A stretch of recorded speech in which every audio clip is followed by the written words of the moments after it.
크리스천 헤럴드 애청자 여러분 안녕하십니까? 영혼의 쉼터 이 시간 진행의 정영철 인사드립니다. 크리스천 헤럴드는 신문을 시작으로 라디오, 이제는 공중파 채널인 18.10을 통해 텔레비전으로도 함께 하실 수 있습니다. 이 시간에 방송되는 모든 목사님들의 설교를 인터넷 웹사이트 aktv1810.com을 통해 다시 들으실 수 있습니다. 하루를 귀한 말씀과 찬양으로 마감하시는 귀한 시간 되시기 바랍니다.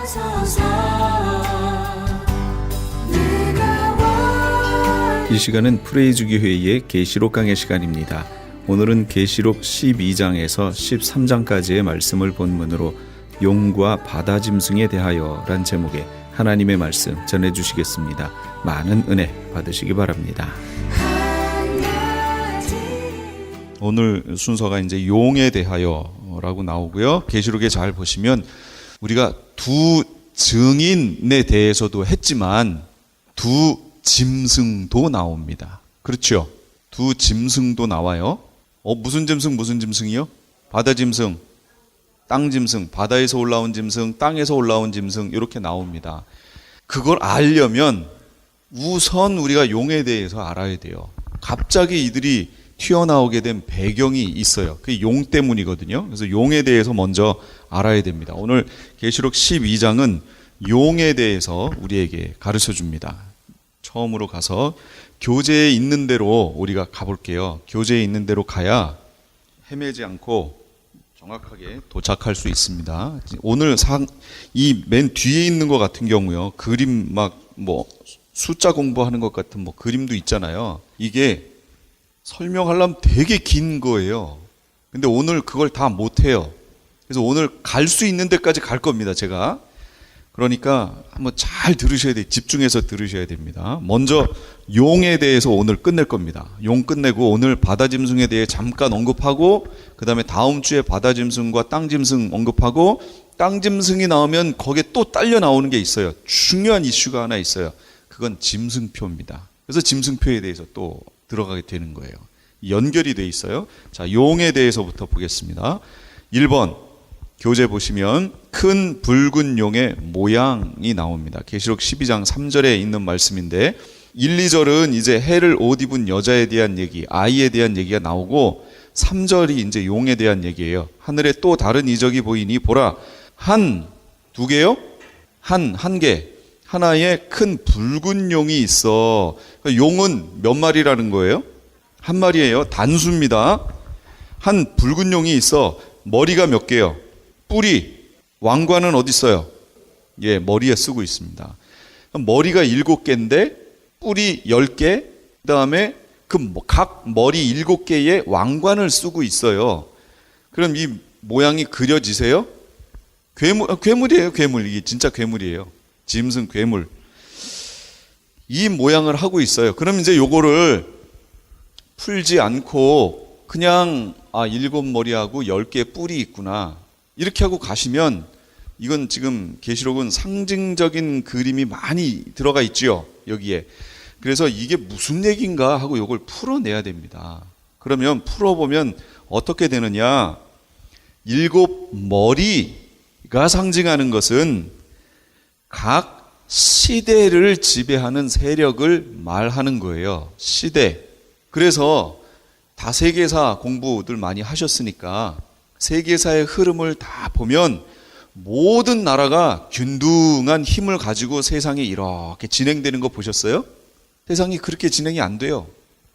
그 중에 어떤 특별한 나라가 힘을 딱 얻어서 다른 나라들을 지배하며 이렇게 지내왔다고요, 역사 속에. 그렇죠?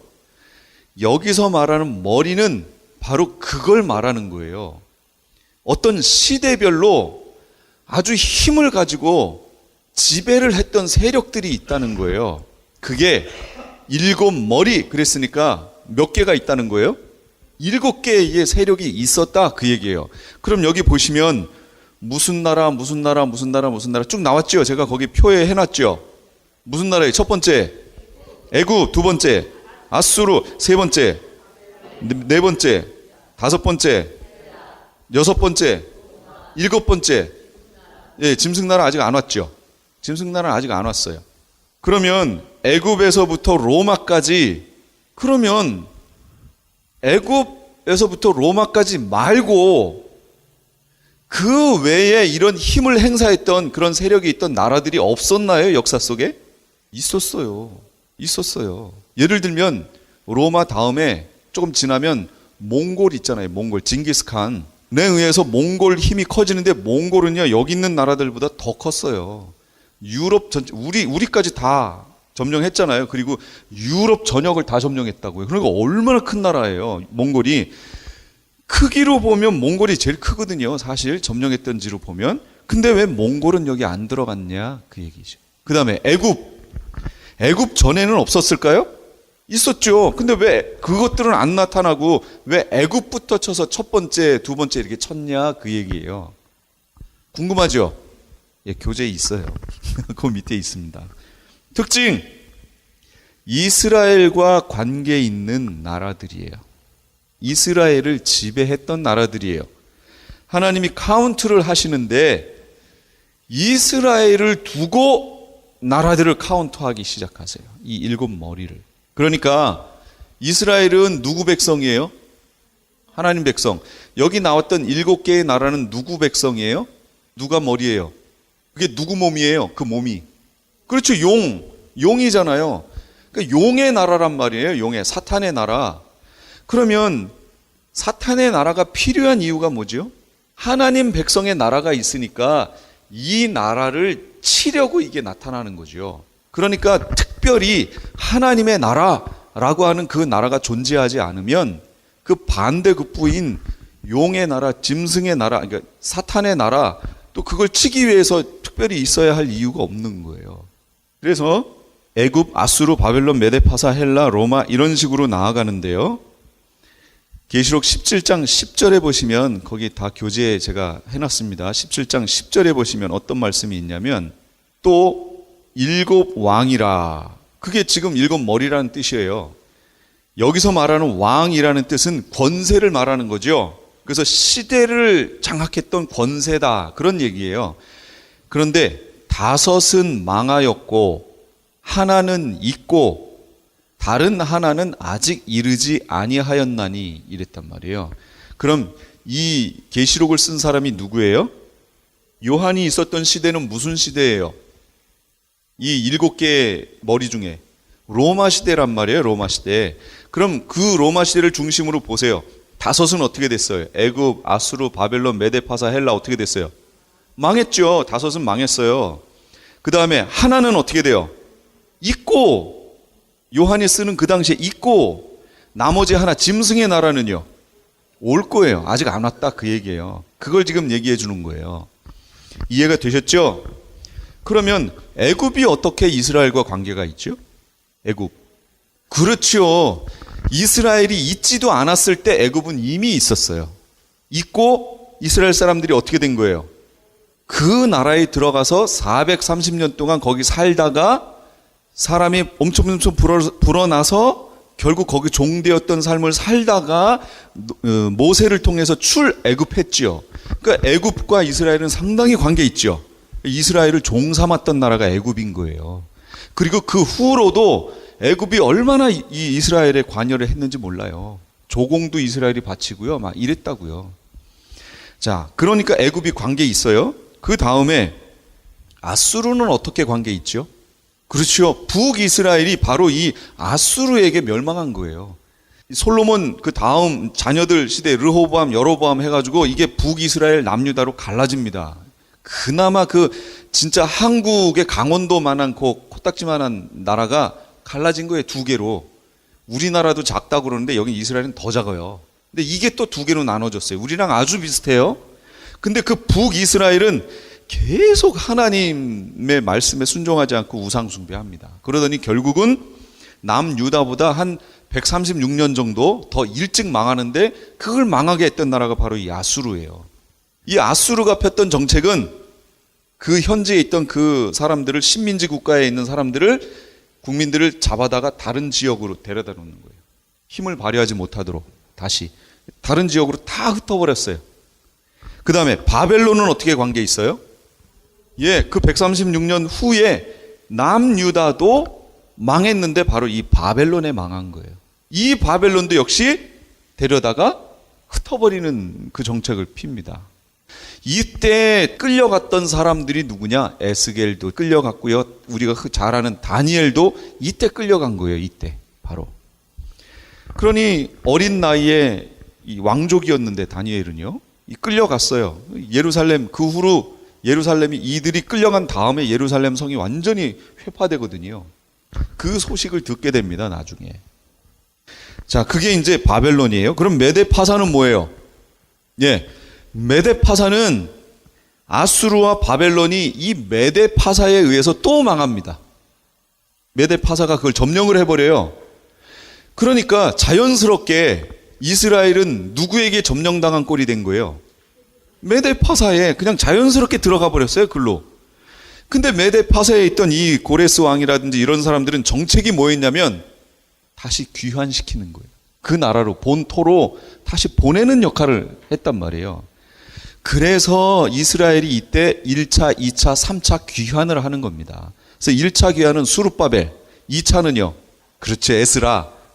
그 다음 세 번째는요, 느헤미야. 이렇게 해서 귀환을 하는 거예요. 3차 귀환. 이 귀환을 할 때 수룹바벨은 성전을 짓고, 에스라는 말씀 회복 운동을 하고, 느헤미야는 성벽을 완공하는 거예요. 그래서 예루살렘을 완공하는 거지요. 근데 그렇게 되기 바로 전에 한 20년쯤에 전쯤에 다니엘이 계시를 들은 거예요. 무슨 계시 들었어요? 70일의 예언을 들은 거예요. 70일의 예언을 딱 들었는데 거긴 뭐예요? 7일에 62일에 장차 한일에, 이거 들었잖아요. 그럼 7일의 동안은 뭐예요? 예루살렘이 중건될 것이며, 요거 들었잖아요. 그로부터 20년 정도 후에 실제 느헤미야까지 가서 예루살렘 성벽까지 완공이 됐죠. 됐어요. 그 다음에 62일에가 지납니다. 그러면서 62일에가 끝났다는 걸 어떻게 하냐면 기름 부은 자가 끊어질 것이며, 기름 부은 자가 누구예요? 예수님이 그로부터 62일에 되는 그 해에 죽은 다음에 부활하셔서 승천해 가십니다. 끊어졌어요. 그 다음에 장차, 그러니까 아직 아니죠. 그래서 우리가 지금 그 기간을 사는 거예요. 장차 한일회가 이제 올 거다, 그 얘기예요. 그럼 이 장차는 왜 주어졌다고요? 누구의 시간이에요? 이방인의 시간. 지금 그래서 우리가 여기 사는 거예요, 지금. 그게 지나고 나면 마지막 한일회가 갈 건데, 한일회가 이 장차라고 하는 기간에 십자군 운동에서부터 몽골에서부터 뭐 여러 세력들이 나타났죠. 예. 1, 2차 세계대전도 있었고요. 이게 다 있었어요. 근데 여기는 카운트가 안 돼요. 왜 카운트가 안 될까요? 그렇죠. 이스라엘이 없잖아요, 지금. 이스라엘이라는 나라, 땅이 없잖아요, 지금. 회복이 안 됐잖아요. 그러니까 카운트가 안 돼요. 그러면 이제 한일회가 들어가려면 뭐가 생겨야 된다는 얘기예요, 대체. 뭐가 있어야 카운트가 될까요? 이스라엘이 회복돼야 돼요. 근데 1948년에 이스라엘이 회복됐어요, 안 됐어요? 나라라고 하는 이름으로 회복이 됐어요. 이제 뭐가 회복되면 되냐면, 나라, 그럼 뭐가 있어야 돼요? 그렇죠. 국민이 있어야죠. 국민 주권 영토인데, 영토는 만들어졌고, 주권도 이제 나라가 됐으니까 됐는데, 국민이 없어요, 국민이. 어떻게 됐냐면, 다 흩어져 버렸어요, 지금. 디아스포라 돼서. 이 국민이 다시 원래 이스라엘로 돌아가는 그 운동, 그걸 뭐라 그래요? 그렇죠. 알리야. 그걸 알리야 운동이라고 얘기하는 거예요. 그래서 지금 그걸 하고 있어요. 그렇다면 이 알리야를 통해 이스라엘 백성들이 지금 옛 고토로 돌아가면, 그러면 국민 주권 영토가 다 회복되잖아요. 그러고 나면 어떻게 될까요? 이제 카운트가 되겠죠. 그럼 한 일회가 들어간다, 그 얘기고, 그렇다면 또 나타나는 게 뭘까요? 이스라엘이 하나님의 백성들의 나라가 나타났으니까 누가 또 나타나는 거예요? 그렇죠. 용의 나라, 사탄의 나라가 또 나오겠지요. 짐승의 나라가 나올 거란 말이에요. 그 마지막에 한 머리, 아직 안 나타났다고 하는 그 머리가 이제 나타날 것이다, 그 얘기예요. 근데 지금 그게 태동되기 위해서 이게 짐승의 머리다 라고 하는 것이 이거다 라고 할 그 배경이 지금 만들어지고 있는 거예요. 그러니까 지금 세계 속에 뭔가가 그 역할을 지금 하고 있어요. 지금 만들어지고 있어요. 그런데 어떤 형태냐? 머리 하나에 10개의 뿔이 달려있는 형태예요. 10뿔 얘기는 이제 뒤에 가서 할게요. 이제 오늘은 지금은 머리 얘기만 했어요. 머리는 시대별로 거길 세력을 미쳤던 그 세력이다라는 걸 했어요. 그런데 이 용이 하는 일이 있습니다. 이 용이 그냥 나타나서 자리만 차지하고 빈둥빈둥 하느냐? 그게 아니에요. 용은 끊임없이 일을 해왔습니다. 여태까지. 이 앞에서 했던 거는 다 빼고요. 12장에서 표현되는 용이 하고 있는 일을 한번 볼게요.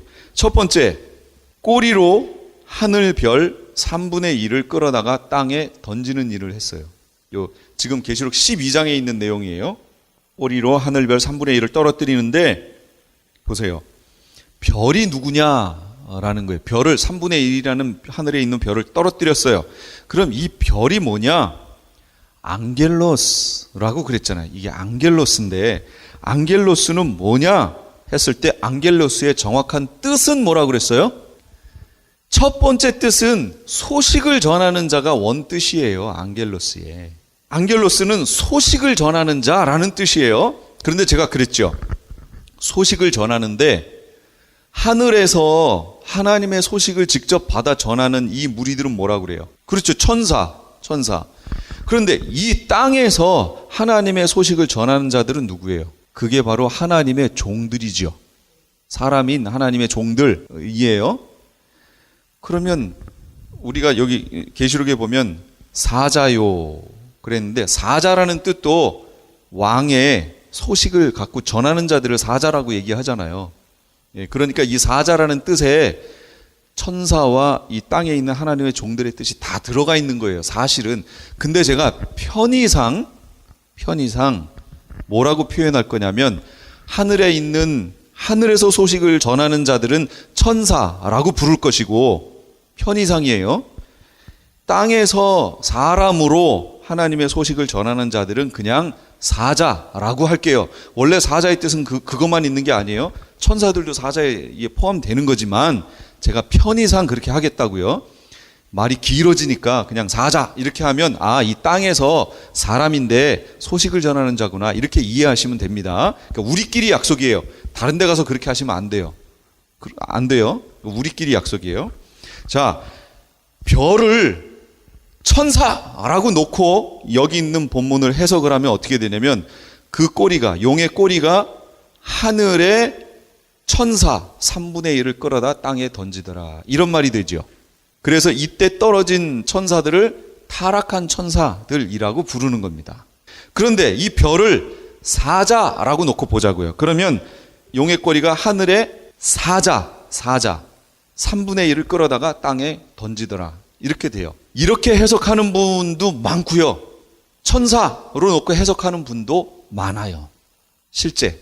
그러면 우선 사자라고 놓고 보자고요. 사자라고 놓고 보면 이게 무슨 얘기가 되냐면 마지막 때에 하나님의 종들이 상당수가 타락할 것이다. 그걸 얘기하는 거예요.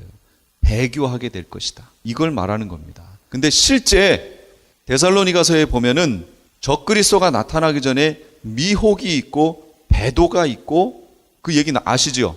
미혹이 있고 배도가 있다고 그랬어요. 실제로. 그러니까 실제로 주의 종들도요 많이 이 믿음이 변질될 겁니다. 이거는 언제 이 종이 진짜 종이냐를 알 수 있냐면 환란에 들어가 봐야 알아요. 실제 우리 민족에 일제시대가 됐을 때 신사참배를 하느냐 마느냐를 놓고 봤을 때 해야 돼요 말아야 돼요. 일본의 신사에 그거는 일본 천황을 하늘의 아들이라고 하고 그가 신이다라고 섬기는 걸 말하는 거예요. 그럼 실제 그게 맞아요? 아니잖아요. 거기에 참배하란 얘기는 그걸 우상으로 놓고 섬기라 그 얘기가 되거든요. 그 우상 숭배가 되는 거예요. 그럼 그 명령이 쫙 떨어졌을 때 한국에 두 갈래로 딱 갈라졌죠. 해도 괜찮다라고 하는 무리와 하면 절대로 안 된다라고 하는 무리가 있었어요. 그 하면 안 된다라고 하는 무리들은 어떻게 됐어요? 순교했어요. 누구예요 대표적으로? 주기철 목사님 같은 경우 모판 위를 걸어서 온갖 고문을 당하고 결국은 돌아가셨잖아요. 순교하셨잖아요. 그런 일이 벌어지고요. 같은 동시대에 사역을 했던 목사님들 중에 어떤 이들은 해도 된다, 상관없다라고 신사참배한 무리들이 있었잖아요. 얘기하면 아실 만한 목사님도 거기에 포함됐는데 얘기는 안 할게요. 그분이 다 얘기했죠. 고백을 했습니다. 자기는 그 무리에 있었다라는 것을. 한국도 그랬단 말이에요. 그러니까 이 전 세계가 세계에 이제 미치는 그 환란이니까 그때가 되면 분명히 믿음을 고백하는 무리와 순교할 무리와 그렇지 않고 배도할 무리가 나눠져 있습니다. 분명히 그렇게 될 겁니다. 그럼 우리는 어떻게 되어야 된다고요? 그래서 우리가 나는 뭐라고 생각하라고요? 스스로를. 그렇지, 나는 순교자다 생각하고 생활하시라고요. 이젠 진짜 그런 시대로 갈 거예요. 지금 가고 있어요. 나는 순교자다 생각하고 믿음을 지키는 자리에 가셔야 돼요. 정말로요. 자, 3분의 1을 사자라고 놓으면 그런 일이 벌어진다 그 얘기예요. 근데 실제 그런 일이 벌어질 겁니다. 그런데 여기 있는 말씀은 꼬리가 하늘 별 3분의 1을 끌어다가 던졌잖아요. 땅으로. 그럼 하늘 별이니까 무엇으로 놓고 보는 게 더 좋아요? 천사라고 놓고 봐야죠. 하늘 별이라고 얘기했잖아요. 하늘 별. 하늘 별이에요. 3분의 1을 끌어다 땅에 던집니다. 이 얘기는 타락한 천사들이 상당히 많이 이 용에 의해서 생겨날 것이다. 그런 얘기예요. 그리고 실제 던지더라. 이게 완전 과거형이에요. 던졌다 그 얘기예요. 지금 던지고 있는 게 아니에요. 던지고 있으면 계시록 시대죠. 근데 이건 던지더라는 원어로 보면 저 과거형이에요. 던졌다는 거예요, 이미. 그러니까 과거에 이미 던졌어요. 과거에. 그래서 이 3분의 1이라는 거하고 뭐랑 만나냐면 바로 나팔 재앙과 만나게 되는 겁니다. 나팔 재앙을 내릴 때 8장에 보시면 7인을 떼신 다음에 나팔이 불려지는데 보세요. 첫째 천사가 나팔을 부니까 땅의 3분의 1, 수목의 3분의 1. 그 다음 둘째 천사가 나팔을 부니까 역시 바다의 3분의 1. 셋째 천사가 나팔을 불었더니 역시 또 3분의 1. 넷째 천사가 나팔을 불었는데 역시 또 3분의 1, 3분의 1, 3분의 1.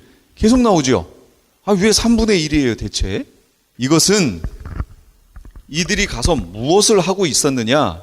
이 타락한 천사들이 이 땅에 내려가서 고린도 후서 10장 4절 말씀.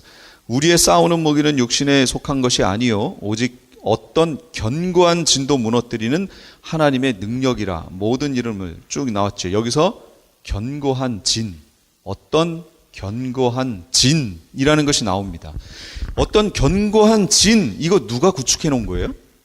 이게 타락한 천사들이 3분의 1이 땅에 떨어져 이 땅에 구축해 놓은 게 이 견고한 진이에요. 이걸 이 세상 곳곳에 견고한 진을 만들어 놨어요. 자기들의 진 정확하게 만들어 놨습니다. 그래서 타락한 천사들은 뭐든 간에 하나님께는 속성이 있는데 우리 인간하고 천사와 하나님과 공유할 수 있는 속성이 있고 공유가 안 되는 속성이 있어요. 공유가 안 되는 속성은 뭐냐면 무소부재. 하나님이 안 계신 곳이 없어요. 그러니까 어느 곳에나 다 계세요. 하나님은. 그러니까 하나님이 여기도 계시지만 한국에도 계세요. 하나님이 빨리 움직여서 여기다가 촥 거기로 가시는 게 아니고 그냥 여기도 계시고 거기도 계세요. 이걸 무소부재라고 얘기해요. 이건 하나님만 가지고 계신 속성이에요. 이건 공유된 게 아니에요. 비공유 속성이라고 그래서 하나님만 있어요. 그 다음에 전지전능. 모든 것을 아시고 모든 것을 하실 수 있어요. 이거 누구만이요? 하나님만. 그러니까 우리 사람이나 천사는 그렇지 않아요. 천사도 하나님이 가르쳐 주셔야 아는 거지 그들 스스로가 모여서 알아내는 게 아니에요. 이런 건 하나님의 속성이지만 인간과 또 천사와 하나님과 공유되어 있는 속성들이 있습니다. 예를 들면 사랑이라고 하는 거. 사랑. 우리에게도 사랑이라는 게 있죠. 천사들에게도 있겠죠? 하나님께도 있어요. 이게 공유적인 속성이에요. 천사들에게 없는 게 있어요. 우리보다 조금 신속하고 빠를 뿐이지 그러니까 하나님과 공유되지 않은 속성이 있어요. 그건 무소부재예요. 여기에 만약에 가브리엘이 와 있다고 쳐요. 그럼 가브리엘은 여기만 있는 거지 한국에는 없어요. 가브리엘 천사는. 이거는 누구의 속성이라고요? 하나님 속성. 그러니까 천사는 그 속성이 없어요.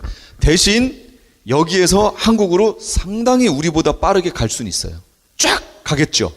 천사가 영체니까 신속하게 갈 거예요. 그런 속성은 갖고 있어요. 그건 무슨 얘기냐?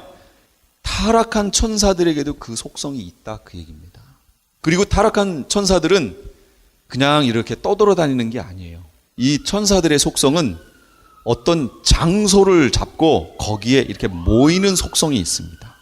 이게 나중에 견고한 진이 돼버리는 거예요. 자기들의 세력이 거기에 꽉 모이는 거예요. 그래서 흉가나 폐가 같은 거 있죠. 그런데 실제로 더러운 영들이 있어요. 그리고 더러운 영들은 그런 데를 좋아해요. 무질서하고 더럽고 막 냄새나고 이런 데를 좋아해요. 실제로 좋아해요. 그리고 교회를 지을 때도요, 교회 주변에 무슨 절이라든지 어떤 타 종교의 어떤 예식을 행하는 그런 것들이 주변에 있으면 안 좋습니다. 실제로 안 좋아요. 그래서 기도하는 사람들이 그 주변에 가서 거기에 대해서 기도하는 겁니다. 이 더러운 영들을 대적하는 거예요. 그리고 그 영들을 거기서 쫓아내고 거기에서 시작하는 거예요. 실제 그렇게 해야 돼요. 그래서 전도 여행들을 하실 때 보면 어떤 지역 가면 뭐 큰 나무라든지 뭐 그 마을에 특징 있는 뭐 있잖아요. 그럼 그 마을 행사 단오라든지 뭐 있으면 거기에 모여서 뭐 하잖아요. 뭐 하고. 그럼 거기에 더러운 영이 자리를 잡고 있는 겁니다. 그게 견고한 진이 되어 있는 거예요. 이런 것들을 우리가 기도하면서 다 깨야 되는 거예요. 더러운 영들을 다 쫓아내는 거죠. 이 일들을 해야 되는데 이 땅에 그때 내려왔던 3분의 1이라고 하는 이 더러운 영들이, 타락한 천사들이 이 땅에다가 견고한 진을 만들어 놨어요. 그런데 이 견고한 진이 주로 섬, 바닷가, 또 높은 산, 뭐 이런 데에 자리를 많이 펴고 있습니다. 특징이에요, 그런 게. 그러니까 그런 데 가시면 제가 그랬잖아요. 우리나라에도 강원도, 그다음에 제주도 막 이런 데에 우상이 많다고요. 실제 많습니다. 그런 데 가면 단오 행사 이런 거 할 때 보면 다 우상 숭배예요, 그게. 우리는 전통이라고 하는 걸로 지키려고 하지만 사실은 그거 신앙의 눈으로 보면 다 우상 숭배란 말이에요. 이거 그래요. 근데 이걸 마지막에 천사의 나팔 소리와 함께 이 견고한 진들을 다 깨버리는 거예요. 이게 네 번째 나팔까지가 그걸 다 깨버리는 거예요. 이게 3분의 2라고 관계 있는 겁니다. 자, 그 다음에 용이 하는 두 번째 일이 있어요. 아이를 삼키려고 했어요. 아이. 계시록 12장 4절. 예, 아이를 삼키고자 했어요. 왜 아이를 삼키고자 해요? 12장 12절. 요 용이 요거 사실은 천사였잖아요. 천사장이었어요. 그러니까 뭘 아냐면 이거예요. 마귀가 자기의 때가 얼마 남지 않은 줄을 알므로 크게 분내어 너희에게 내려갔습니다. 마귀가 뭘 알았다고요? 자기의 때가 얼마 남지 않은 걸 알았어요. 이 마귀가. 보세요. 계시록에서 벌어질 일들에 대해서 일반 성도가 잘 알까요? 마귀가 잘 알까요? 마귀가 잘 알아요. 마귀는 아예 자기 때가 언제구나 그것까지도 알아요. 우리는요, 눈 감고 있어요. 완전히. 지금 성도들 보세요. 다 눈 가리고 있죠. 근데 우리의 우리가 적이라고 얘기하고 있는 그 마귀는 자기의 때까지도 알아요. 어떻게 될 것까지도. 그러니까 잘 보세요. 인류 역사 속에 우리는 지금 여기에 있지만 마귀는 이미 우리가 나오기도 전부터 있었어요. 그러니까 모든 인류를 거치며 살아왔기 때문에 우리에 대해서 더 잘 알아요. 하나님이 어떻게 전개해 나가실 것이다 라고 하는 것도 마귀는 압니다. 알아요. 예를 하나 들어볼게요. 모세가 태어나려고 했을 때 무슨 일이 벌어졌어요? 어떻게 했다고요? 맞습니다. 산의 아이들을 죽이라고 했어요. 여자면. 두고 산의 아이면 죽이래요. 이거 왜 그랬을까요? 누가 그랬어요, 그거? 애굽의 바로가 그랬죠. 근데 사실은 아까 보셨죠? 7머리. 그러면 그 첫 번째 머리가 애굽이었잖아요. 그럼 그 애굽의 뒷배경은 누구였다는 거예요? 실제는 용이었다는 얘기예요. 용이 거기를 지배하고 있었다는 거예요. 애굽이라는 나라를 통해서. 그럼 애굽이라는 나라를 통해서 지배하고 있던 용이 바로에게, 그 왕에게 왜 그런 명령을 내렸을까요? 이스라엘에서 태어나는 아이 중에 누가 있음을 알았던 거예요. 모세가 있다는 걸 안 거예요. 모세가 등장하면 그 다음에 무슨 일이 있어요? 출애굽시킬 거 아니에요. 출애굽시키면 그 다음에 뭐가 있어요? 율법을 줄 거 아니에요. 하나님의 법을. 그러면 용의 입장에서 보세요. 모세가 나타나지 않고 출애굽을 안 시키면 이스라엘 사람들은 이 땅에서 계속 고난을 받으며 갈 거 아니에요. 자기 소나기에 들어가는 거죠. 계속 그러고 끝날 텐데, 그러고 나면 모세도 안 나타나죠. 모세가 안 나와서 이 율법도 주지 않고 이렇게 되면 예수님도 올 수가 없죠. 이 흐름상. 그럼 예수님이 안 나타나고 예수님이 돌아가실 수도 없고, 그러면 이 뒤에 있는 일들은 다 어떻게 되는 거예요? 끝나잖아요. 끝나. 그럼 용의 나라는 어떻게 돼요? 한없이 가는 거예요. 용이 그걸 안다니까요. 자기 때를 알아요. 그래서 자기 때가 영원히 가게 하려고 그 흐름을 끊으려고 했던 거예요. 그게 나타났던 것이 바로 모세가 나타날 때 아이들을 죽이는 형태로 나타난 거예요. 실제. 근데 성공해요? 못해요? 못하죠. 아무리 용이 잘 알고 있어도 하나님의 백성은 하나님이 지키십니다. 그리고 하나님의 방법은 하나님의 방법으로 가는 거지, 용이 아무리 브레이크를 걸어도 브레이크가 걸리질 않아요. 하나님은 그걸 또 아주 지혜롭게 그걸 잘 이렇게 흘러가게 하시는데, 보세요. 모세가 출애굽시키고 그 많은 200~300만 되는 사람들을 통솔해 나가려면 모세에게 뭐가 필요해요? 리더십이 필요하잖아요. 그 통솔력이. 그럼 이걸 어디선가 훈련을 해야 되는데, 그 고센 땅에, 애굽의 고센 땅에서는 그거 훈련하기 힘들죠. 어디 가면 훈련을 제일 잘 받죠? 어디에 가면 그 많은 사람들을 통솔할 수 있는 훈련을 받을 수 있어요? 왕궁으로 가면 되죠. 왕궁. 그러면 모세가 그냥 정상적으로 태어났다고 쳐요. 그럼 모세는 이스라엘 사람이, 히브리 사람인데 히브리 사람이 왕궁에 갈 수 있나요? 없어요. 왕궁에 가는 방법이 없어요. 종인데 종 취급하는데. 그러니까 용은 모세를 죽이려 했으나 그걸 가지고 하나님은 다시 역으로 이용해서 모세를 어디로 보내신 거예요? 왕궁으로 보내신 거예요. 그러니 용과 하나님과 이 대결이, 게임이 돼야 안 돼요? 상대가 안 돼요. 상대가. 바로 그런 분이 우리 하나님이신 거예요. 그러니까 걱정하실 필요 없어요. 용이 아무리 우리를 잘 알아서 우리를 회방하려고 뭘, 우리 신앙생활 못하게 뭘 하려고 해도 걱정 안 하셔도 돼요. 하나님은 그걸 뛰어넘어서 그걸 활용해서 우리를 하나님 백성 자리에 세우신다니까요. 그게 하나님 방법이에요. 그래서 결국 모세는 왕궁으로 가서 리더십 교육을 받습니다. 최고의 교육을 받지요. 그리고 거기서 나오게 돼요. 결국은. 그리고 40년 동안 광야 생활을 하면서 결국은 거기서 여호와 하나님을 만나고 하나님의 때에 만나게 돼서 거기서 드디어 하나님과 함께 리더십을 발휘하기 시작합니다. 이 300만 되는 그 사람들 데리고 출애굽을 하잖아요. 이 하나님 방법이에요. 근데 그 시대가 또 지나가요. 또 하나는 예를 들어볼게요. 예수님 시대 또 무슨 일이 있었어요? 예수님을 죽이려고 했는데 누가 예수님인지 모르잖아요. 그래서 어떻게 했어요? 애들 똑같이 또 그랬어요. 또 2살 이하의 아이들을 또 죽입니다. 이 헤롯이, 동방박사들이 와가지고 대뜸 유대인으로 나신 이가 어디 계시냐? 그래. 헤롯이 어때요? 깜짝 놀랐죠. 자기가 왕인데 지금. 자기 가문에 지금 애가 난 것도 아닌데 갑자기 유대인으로 왕이 누가 났다는 거예요. 동방박사들이 와서. 그래서 자세히 물어봅니다. 때를 쭉 계산해 놨죠. 오면은 자기도 경배하게 해달라라고 얘기를 해요. 진짜로요? 헤롯이? 죽이려고 했죠.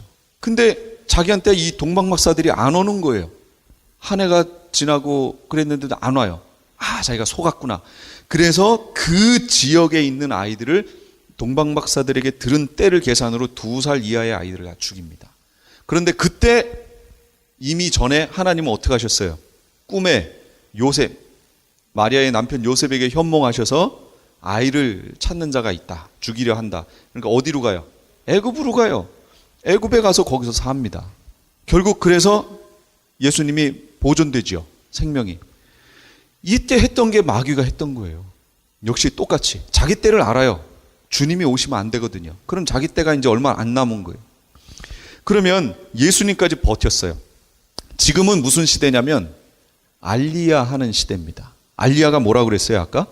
이스라엘 백성들이 자기 고토로 돌아가는 것, 이 알리야가 올라간다라는 뜻이에요.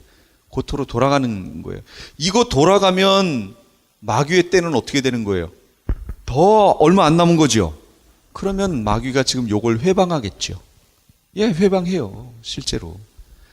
회방하는데 실제 먼저 들어가 있던 이 이스라엘 사람들이 거기다가 종교적인 걸 집어넣어서 기독교적인 뭐 종교를 갖고 있다 그러면 못 들어오게 해요. 그게 뭐가 됐든 지금 천주교가 됐든 뭐가 됐든 못 들어오게 해요. 이렇게 해서 막고요. 지금 알리야가 제일 안 된 데가 어디냐? 미국이에요. 미국하고 캐나다. 여기 두 군데만 벌써 이미 들어가 있는 사람의 수보다 더 많은 사람이 여기에 남아 있어요. 지금 현재. 왜 안 들어갈까요? 뭐요? 재산. 맞습니다. 여기 생각해 보세요. 얼마나 편해요. 유대인들 입장에서. 여기서 유대인들 누가 핍박해요? 미국 땅에서? 그랬더니 큰일 나죠. 여기 지금 미국이 지탱하는 게 유대인들 때문에 지탱하고 있는데 그들을 누가 핍박해요? 여기가 좋사오니 하고 여기 있는 거예요 지금. 저기로 안 가요. 거기 가면 뭐예요? 거기 사방에서 로켓포 공격하고 예, 맨 그 얘기만 나오는데 거길 왜 가려고 그래요? 그러니까 여기 있어요. 근데 이들이 가야 되거든요. 그러니까 이 땅에서의 재물과 명성과 권력과 이런 걸 가지고 못 가게 지금 회방하고 있는 거예요. 그 배후 세력이 뭐라고요? 용이에요, 용. 못 가게 해요. 그러나 하나님은 그걸 통해서 뭔가를 하시겠죠? 하실 겁니다. 근데 이들을 여기 있는 사람들이 실컷 두들겨 맞고 이제 갈 거예요. 그러니까 그렇게 되기 전에 가야 되는데 그런 일이 벌어질 거예요. 그러니까 유대인들이 이제 성경을 위해서 잘 보고 아, 내가 지금 어디 있어야 되는구나 알고 빨리 움직여야 돼요. 근데 유대인들도 여기를 지금 안 보고 있거든요. 계시록을 안 봐요. 그러니까 모르죠. 안 봐요. 알리야 운동. 그런데 알리야가 이제 됐다고 쳐요. 후 3년 반 어떻게 될까요? 후 3년 반이 되면 이건 진짜 마귀의 때는 3년 반밖에 안 남은 거예요. 후 3년 반이 됐음을 어떻게 아느냐? 용이 저 위에서 밑으로 쫓겨납니다. 이 땅으로. 이 땅으로 쫓겨나면 그때부터 자기의 때는 이제 후 3년 반 딱 남는구나. 요걸 알아요. 그래서 오늘 여기에도 그렇잖아요. 아이를 삼키려고 해요. 아이를 왜 삼키려고 하느냐? 아이가 등장하면 그때부터 7년이에요. 용의 때가. 그러니까 아이가 나오면 돼요, 안 돼요? 안 되죠. 그러니까 아이를 삼켜버려야 돼요. 근데 왜 아이를 못 삼켰어요? 삼키려고 준비 다 하고 있는데? 그때 뭐가 벌어졌어요? 12장 7절. 하늘에 전쟁이 벌어져요. 하늘에서 전쟁이 벌어져요. 용이 아이들이 나오면 삼키려고 준비를 하고 있습니다. 근데 전쟁이 벌어졌어요. 누가 왔냐면 미가엘 천사장이 하늘에 그의 사자들을 데리고 용과 더불어 싸우는 거예요. 그러니 용은 어떻게 해야 돼요? 이제 모든 신경이 어디로 가야 돼요? 전쟁을 해야 전쟁. 그러는 바람에 아이들을 놓쳐요. 이 아이가 누구였어요? 14만 4천 두 증인 하나님의 종들이었잖아요. 이게 예수님 아니에요. 예수님이라고 해석하면 안 됩니다. 그럼 안 풀려요. 이게 여기가. 이 아이가 바로 하나님의 종 14만 4천 두 증인을 얘기하는 거였다라고 몇 주 전에 제가 성경 구절까지 다 해서 이렇게 퍼즐 맞추는 식으로 다 맞춰드렸어요. 그거였어요. 이 하나님의 종들이 사역이 들어가면 이제 7년 남은 거잖아요.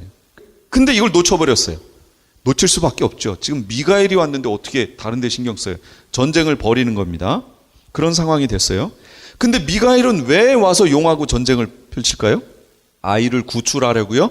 네, 그것도 말이 돼요. 그것도 한 이유가 되겠죠. 그러나 더 큰 이유는 예수님 재림의 길을 닫기 위해서 한 거예요. 예수님 재림의 길을. 그게 무슨 얘기냐? 그 다음 3층천, 그 참고 3층천 하고 나와 있죠. 잘 보세요. 유대인들은 하늘에 대한 개념이 3층천 개념으로 되어 있습니다. 1층천은 뭐냐? 대기권 안쪽. 우리가 흔히 땅이라고 하는 여기가 1층천이에요. 대기권 새들이 날아다니고 하는 여기. 1층천이에요. 2층천은 어디냐? 대기권 바깥쪽 우주, 스페이스라고 얘기하죠. 그 우주가 2층천이에요. 그걸 우리는 공중이라고 얘기하는 겁니다. 마귀가 어디 있어요? 예, 공중 권세 잡은 자라고 할 때 공중이 바로 거길 얘기하는 거예요. 3분의 1을 땅으로 떨어뜨린 거는 1층 천으로 떨어뜨린 거고, 실제 이 용은 어디 있는 거예요? 2층인 공중에 있는 거예요, 지금. 그리고 마지막 3층 천이 뭐냐? 그걸 우리가 heaven이라고 부르는, 구약에서는 그걸 하늘의 하늘이라고 하는 천계, 하나님이 계신 곳인 거예요. 원래 용은 어디 있었느냐? 거기 있었어요. 거기 있다가 타락하여 2층 천으로 떨어진 거죠. 쫓겨난 거예요, 한마디로. 그런데 지금까지 거기 있었는데 미가엘이 전쟁을 펼쳐서 그 2층 천에서 밑으로 땅으로 떨어뜨립니다. 그 일을 하셔야 돼요. 왜 그래요? 예수님이 오실, 재림하실 길을 마련한다고 그랬잖아요. 그러면 예수님은 3층 천에서 2층 천인 공중으로 오셔야지요. 그래서 공중 재림을 하셔야 될 거 아니에요. 공중 재림을 하셔서 거기서 천사들을 보내 우리들 휴거시킬 거 아니에요. 글로 위로 올려야 되기 때문에 공중으로 오셔야 되는데 거기에 누가 떡하니 자리를 잡고 있어요? 용이 자리를 잡고 있어요. 그러니까 그들을 쫓아내야죠. 그래서 미가엘이 와서 그 공중에서 밑으로 떨어뜨리는 거예요. 전쟁을 펼쳐서. 이해가 되셨죠? 그래서 고린도후서 12장 2절에는 바울이 이렇게 얘기합니다. 내가 그리스도 안에 있는 한 사람을 아노니, 이게 누구냐면 자기 자신 얘기하는 거예요. 그는 14년 전에 셋째 하늘에 이끌려 간 자라. 셋째 하늘, 3층 천 얘기하죠. 3층 셋째 하늘. 그가 몸 안에 있었는지 몸 밖에 있었는지 나는 모르거니와 하나님은 아시느니라. 그가 3층 천을 갔다는 얘기예요. 그 다음에 신명기 10장에 보시면, 신명기 10장 14절에 보시면 이런 말씀이 있어요. 하늘과 모든 하늘의 하늘과 땅과 그 위의 만물은 본래 내 하나님 여호와께 속한 것이로되. 그럼 여기서 찾아봐요. 땅 1층 천이죠. 하늘과 공중 2층, 모든 하늘의 하늘과 3층. 근데 히브리 말에는 하늘을 이렇게 그들 개념에 1층, 2층, 3층으로 돼 있다고 하면 1층을 부르는 하늘 이름이 따로 있고 2층을 부르는 이름이 따로 있고 3층을 부르는 이름이 따로 있으면 좋겠죠. 그런데 히브리 말에는 그 말이 없어요. 그냥 하늘 이거밖에 없어요. 그러니까 표현을 하려니까 어떻게 해야 돼요? 모든 하늘의 하늘과 이렇게 표현할 수밖에 없는 거예요. 단어가 없어요. 개념은 갖고 있는데 그걸 표현한 단어가 없단 말이에요. 그래서 하늘의 하늘과 이렇게 표현했다는 거예요. 자, 이런 여기에서 이 공중에서 미가엘이 와서 그들을, 이 용의 무리를, 용과 사자를 땅으로 떨어뜨렸습니다. 그런데 땅으로 떨어져 보니까 밑에 누가 있냐면, 세 번째, 남자를 낳은 여자가 거기 있는 거예요.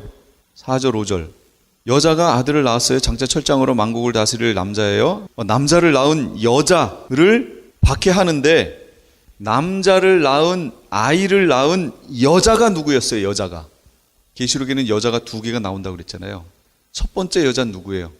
아이를 낳은 여자. 이게 누구예요? 교회, 성도, 깨어있는 성도들이라고 얘기했잖아요. 아이를 낳은, 하나님의 종 14만 4천을 낳은, 생산해낸 교회라고 얘기했어요. 또 교회 그러니까 어떤 사람은 또 건물? 이러면 이거 완전 코미디 하는 거죠. 교회가 나중에 휴거된다니까 어디에서는 건물이 휴거되어 올라간다고. 아, 이런 아동틱한 이 해석을 하는 데가 어디냐? 어디 같아요? 신천지입니다. 제가 그걸 보고 이 사람들은 대체 이 유치함의 끝이 어딘가.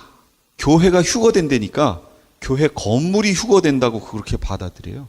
그래서 이건 성경적이지 않다 하고 자기들의 교리를 말하는 거예요. 비교해 보라는 거죠. 그런데 거기에 또 넘어가는 사람들이 있어요. 얼마나 유치하냐고요, 유치해. 교회, 주의 성도들입니다. 깨어있는 성도들이에요. 이게 이제 여잔데, 이 여자들이 아이를 낳았어요. 근데 아이는 주의 종들이었어요. 이 주의 종들이 사역을 하고 있는 그 틈에 위에서 밑으로 쫓겨 내려왔어요. 용이. 그쵸? 그래서 제가 거기다가 2페이지 맨 밑에다가 그림을 그려놨죠. 하나. 파란 줄 양쪽에 있는 건 7년 환란을 얘기하고요. 가운데 있는 파란색 얇은 선은 그 중간을 얘기하는 겁니다. 그런데 그 바로 앞에 빨간 줄로 되어 있는 그 부분이 황충의 재앙이 있는 부분이에요. 시작되는 부분. 그 황충의 재앙이 5개월 된다고 그랬는데 이게 왜 거기냐? 이때 누가 밑으로 떨어졌다고요? 용이 이때 떨어진 거예요. 그러면 하늘에서 전쟁이 언제 있었는지 잘 생각해 보세요. 아이를 낳으면 삼키려고 하고 있었으니까 7년 환란 들어가기 전이었죠. 전에 이렇게 준비를 하고 있는데 전쟁이 벌어지는 바람에 아이 낳는 것을 놓쳤어요. 주의 종들이 나타나서 사역하는 걸 놓쳐버린 거예요. 그러고 있는 사이에 저 위에, 그러니까 밑에서는 주의 종들 14만 4천이 사역이 됐죠. 돼가고 있어요. 위에서 뭐가 벌어졌어요? 전쟁이 벌어졌어요. 그러다가 밑으로 떨어졌어요. 성경에 보면 떨어졌다고 나오지요. 떨어졌어요. 그러는 바람에 그 중에 떨어졌던 용이 무저갱의 열쇠를 받아서 무저갱을 여는 바람에 거기에서 무저갱에 있던 더러운 영들이 나와서 이 세상에 미쳤던 그 재앙이 뭐예요? 그게 황충의 재앙. 그게 제가 지금 여기 그림에 그려놨던 빨간 줄. 그게 거기 부분이란 말이에요. 그러니 그 사이에 하늘에서 공중에서 있었던 일이 그려지시지요? 용과 미갈과의 전쟁이 지금 벌어지고 있었다는 얘기예요. 전 3년반 앞부분에. 그러다가 밑으로 떨어졌어요. 황충의 재앙이 펼쳐집니다. 그런데 황충의 재앙이 펼쳐지기 전에 밑으로 용이 떨어져 보니까 밑에 누가 있어요? 밑에 내려와 봤더니 아이를 낳은 여자가 거기 있는 거예요. 12장 13절 용이 자기가 땅으로 내쫓긴 것을 보고 남자를 낳은 여자를 박해하는지라. 내려와 봤더니 여자가 있어요. 교회가 있어요. 지금 전 3년반은 교회가 있잖아요. 주의 종들의 사역을 통해서 있잖아요. 지금 깨어나고 있잖아요. 더 많은 무리가 막 깨어나요. 교회가 이 여자를 박해하기 시작합니다. 어떻게 박해했어요? 그게 바로 황충의 재앙인 거예요. 황충의 재앙을 통해 괴롭게만, 바산아조라는 말인데 괴롭게만 이라고 하는 말이 시금석으로 테스트하다 또는 고문하다 라는 뜻이 있어요. 고문하는 거예요. 하나님의 백성들을 고문하는 거예요. 신앙을 버리라고. 이게 박해하는 거였단 말이에요. 이게 황충의 재앙을 통해서. 그런데 그 고문에서 못 버티면 어떻게 돼요? 죽지요. 죽으면 돼요, 안 돼요?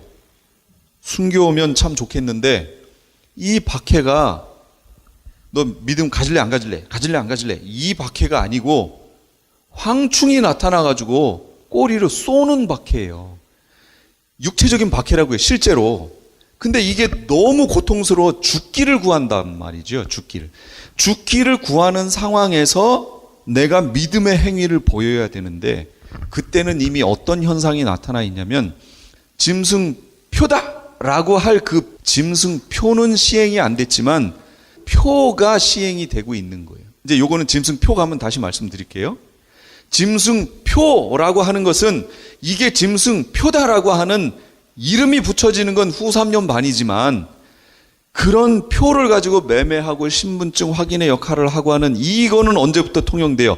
이미 그 전부터 시행이 돼서 점점 가고 있는 거예요.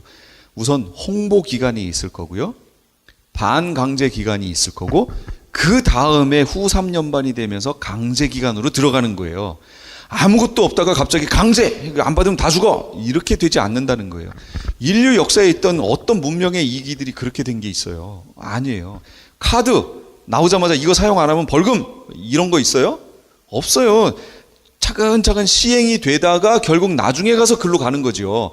그것처럼 짐승표도 그렇게 된다라는 거예요. 그러니까 지금은 무슨 기간이냐? 홍보 기간이에요. 홍보. 이게 조금 지나면 반강제 기간으로 갑니다. 그럼 강제라는 건 뭐냐면 이걸 안 하면 불이익이 온다 그 얘기예요. 그러니까 불이익을 안 당하려면 벌금을 많이 낸다든지 뭐 이런 불이익이 오는 거예요. 이거 안 하려면 받으라 그 얘기예요. 그래도 끝까지 안 받으면 나중에는 이제는 강제 기간으로 간다 이거예요. 안 받으면 죽인다 그 얘기죠. 근데 지금 현 시대에 이거 우리 여기 막 표 이런 거 안 받으면 죽인다 이렇게 할 수 있어요? 없어요.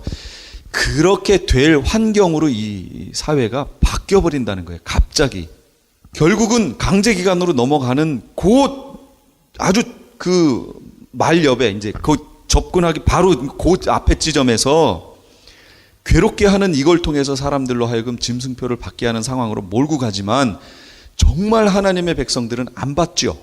안 받습니다. 그래서 14장에 가면 세 천사의 복음이 나와요. 하나님만 경배해라. 두 번째는 바벨론이 망한다. 세 번째는 짐승표 받지 말아라. 이게 나와요. 마지막 시대에 주시는 복음이에요. 이게 세 천사가 주는 14장에 나와요. 그러니까 이 짐승표를 받으면 안 된다는 게 얼마나 중요한지 모릅니다.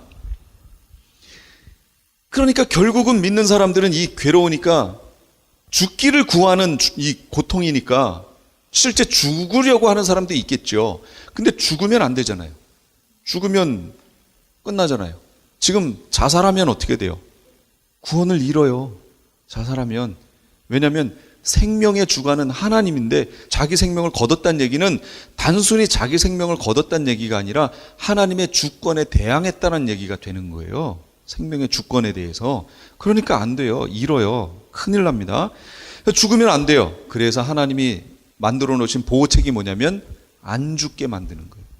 죽음이 이들을 피해간대요. 죽고 싶으나 죽음이 이들을 피해가요. 안 죽어요. 그러니까 뭐가 닫혔다고 그랬어요. 무슨 문이? 낙원의 문이 닫힌 거예요. 이제 낙원의 문이.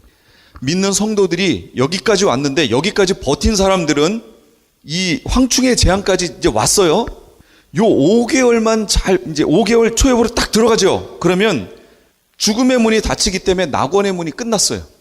그러면 이제부터 뭐냐면 순교자가 되든지 믿음을 지키면 순교자가 되든지 아니면 예비처 가 있다가 휴거돼서 올라가든지 그 둘 중에 하나인 거예요. 그 복인 거예요. 잘 버텨내야 되는 거예요. 인내. 그래서 성경에 보면 예수님이 그래요. 인내로서 너희 영혼을 얻으리라 그러셨어요. 마지막 시대에 대해서. 인내해야 되고 믿음을 지켜야 되고 인내해야 되는 거 계속 강조하십니다.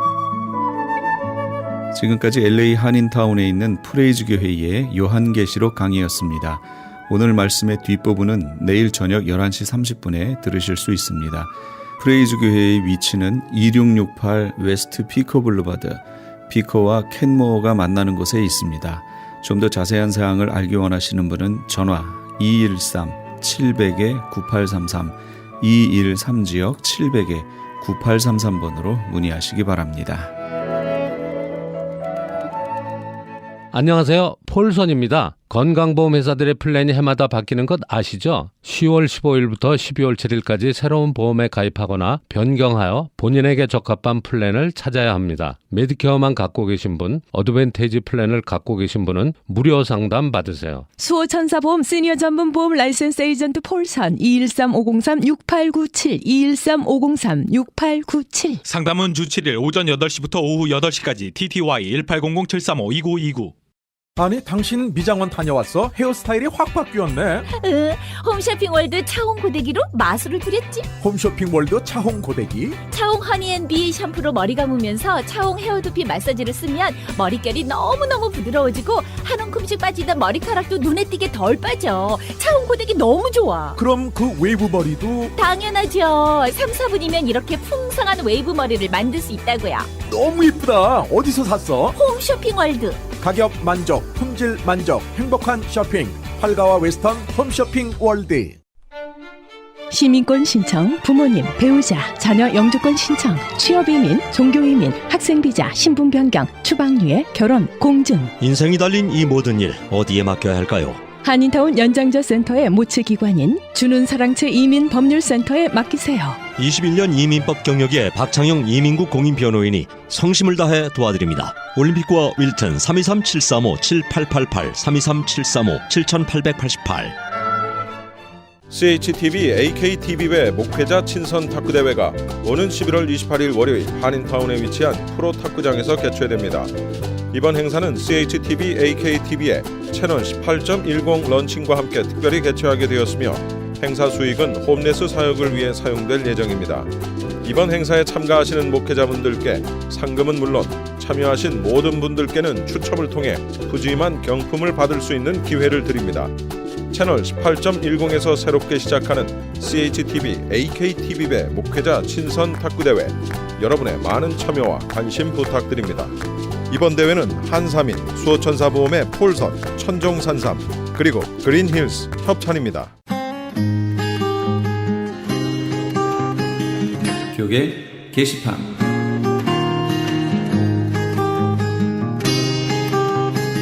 크리스천 헤럴드 신문사에서 아래와 같이 사원을 모집합니다. 모집 분야는 편집기자, 취재기자, 객원기자, 그리고 광고사원입니다. 크리스천 헤럴드에서 함께 일하시기 원하시는 분은 전화 213-353-0777, 213지역 353-0777번으로 연락주시거나 이메일 press@christianherald.com으로 연락주시기 바랍니다. 크리스천 헤럴드에서 TV 채널 18.10 변경 기념 크리스천 헤럴드 AKTV배 목회자 친선 탁구대회를 개최합니다.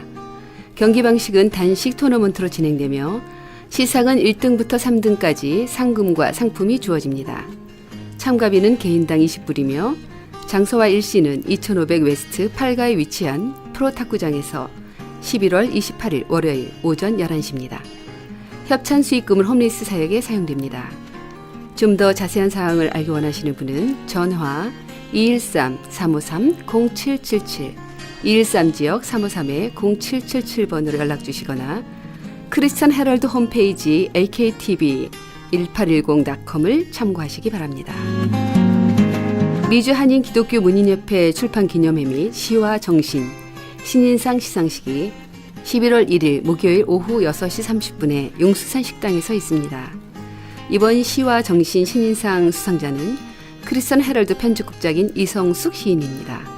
좀 더 자세한 문의는 626-833-2564, 626지역 833-2564번으로 문의하시기 바랍니다. 미주 크리스천 문인협회에서 백훈 소설가를 강사로 12월 송년회 및 특강을 엽니다. 일시는 12월 3일 토요일 오전 10시에서 12시 30분까지며 장소는 롯텍스호텔입니다. 좀 더 자세한 문의는 213-249-0771, 213지역 249-0771번으로 문의하시기 바랍니다.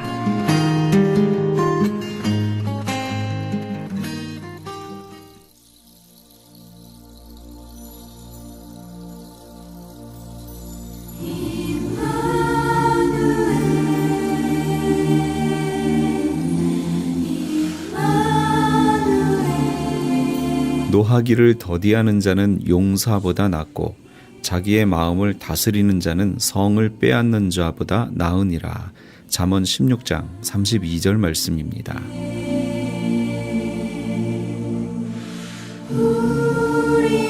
자기를 알고 자기를 다스릴 수 있는 능력이 있는 사람은 천하를 다스릴 자격이 있습니다.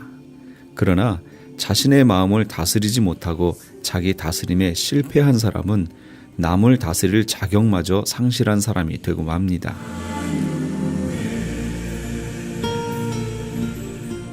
내 마음, 내 육신을 오늘도 자신의 다스림의 영역 안에 복종시킬 수 있다면 그 사람은 참으로 복된 사람입니다. 왜냐하면 자신을 하나님께 복종시킬 수 있는 사람이기 때문이지요. 오늘 하루 자신의 삶이 다스림의 영역 안에 있었는지 아니면 방종의 영역 안에 있었는지 돌아보시는 그런 시간이 되시기 바랍니다. 지금까지 크리스찬 헤럴드 방송에서 보내드린 영혼의 쉼터의 정영철이었습니다. 고맙습니다.